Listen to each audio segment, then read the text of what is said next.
तो यहाँ पर सोल्यूशन को हम स्टार्ट कर लेते हैं। यहाँ पर अगर आपके पास यानी कोई से दो नॉन एम्प्टी सेट हैं, ए इक्वल टू अगर आपके पास है 1, 4 और 8, जबकि बी इक्वल टू आपके पास है 1 और 0। इसकी अगर कार्टेशियन प्रोडक्ट हम निकालना चाहें, यानी ए क्रॉस यहाँ पर जो बी लिखा हुआ है, तो किस तरीके से आप निकालेंगे? पहले ए की वैल्यू लिखकर फिर आपने किसकी वैल्यू मल्टीप्लाई, यहाँ पर बी की वैल्यू 1 और 0। तो यहाँ पर जो आपके पास कार्टेशियन प्रोडक्ट होता है, असल में ये क्या होता है आपके पास इनका, तो कार्टेशियन प्रोडक्ट आपके पास इनका सेट होता है ऑर्डर पेयर का। तो ये अगर इसको देख लें तो पहले अगर इसको मल्टीप्लाई हम करना चाहते हैं तो ये 1 1 आपके पास 1 1, फिर आपके पास होगा 1 0, यहाँ पर फिर 4 के साथ इसको कर लेते हैं तो हमारे पास 4 कामा 1 ये आ जाएगा।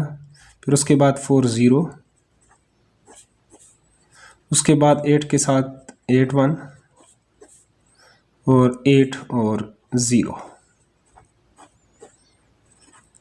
इस तरह आपने कर्ली ब्रैकेट के अंदर इसको बंद करना है। अब उसके बाद एक और बात भी यहाँ पर उन्होंने पूछी है कि हाउ मेनी, यहाँ पर क्वेश्चंस के मुताबिक, तो अब एलिमेंट्स कितने होंगे कि यानी ए क्रॉस बी में कितने एलिमेंट्स होंगे।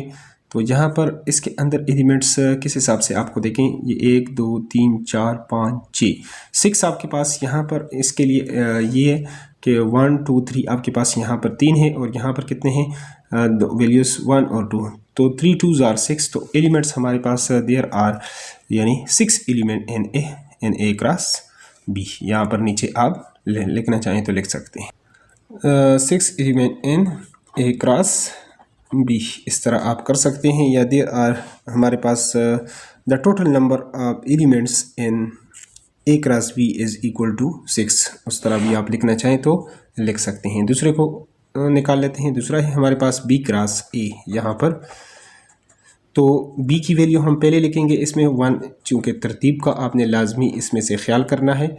अगर तरतीब आप और करेंगे तो फिर आपके पास वैल्यूज़ जो हैं वो और आ सकती है, क्योंकि ए कामा बी जो है not equal to B comma ए के इक्वल। तो यहाँ पर बी क्रॉस ए, यहाँ पर 1 1 ये आपके पास आ जाएगा, पहले 1 1 फिर 1 4 और यहाँ पर ये आपके पास हो जाएगा 1 8, फिर 0 को करें 0 1 0 4 और 0 8, और total number of elements in A cross B हमारे पास हो जाएंगे। तो यहाँ पर चूँकि इसमें भी 2 हैं, यहाँ पर 2 3 आर 6 और 3 2 आर 6 एलिमेंट्स, तो आपके पास इस ऑर्डर पर जो है वो ऑर्डर चेंज करने से कोई मसला नहीं होता, एलिमेंट्स तो उतने ही आएंगे 6। लेकिन इस चीज़ का आपने ख्याल करना है कि अगर यहाँ पर बी की वैल्यू पहले है और ए की वैल्यू बाद में है तो इससे आपके पास जो आएगा वैल्यूज़ आएगी वो डिफरेंट होगी। अब तीसरा यहाँ पर जो पूछा गया था ए क्रॉस ए का, तो उसको भी कर लेते हैं फाइंड आउट। तो ए का हमने ए चूँकि हमारे पास किसकी इक्वल था 1 4 8, और दोबारा से आपने यही वैल्यू लिखना है 1 4 और 8। तो यहाँ पर अब इसमें हम कर लेते हैं इसकी ये 1 1 हमारे पास आ जाएगा, फिर उसके बाद 1 4 आएगा और उसके बाद आ जाएगा 1 8, और इसी तरह फिर 4 1, फिर आपके पास आ जाएगा 4 4 और फिर आपके पास आ जाएगा 4 8, और उसके बाद 8 की बारी है तो 8 1 8 4 और 8 8, इस तरह। तो ये 3 मल्टीप्लाई बाई 3 3 3 आर 9, टोटल 9 होने चाहिए। ए 1 2 3 4 5 6 7 8 9, टोटल जो पेयर है आपके पास 9 होने चाहिए। तो यहाँ पर आप लिख सकते हैं टोटल एलिमेंट्स, ये आपके पास टोटल कितने आएंगे, टोटल आ जाएंगे 9। अब अगले को कर लेते हैं बी क्रॉस बी को। तो यहाँ पर बी आपके पास 1 और 0 के इक्वल है, तो मल्टीप्लाई हम करेंगे 1 और 0 से ही, तो यहाँ पर हमारे पास जो टोटल 1 into 1 आ जाएगा।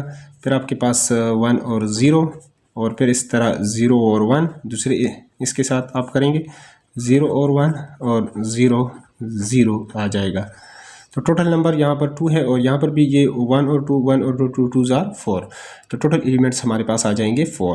तो इसी तरह ये क्वेश्चंस भी हमारे पास कंप्लीट होता है। अगला क्वेश्चन नंबर 3 हम करेंगे, उसको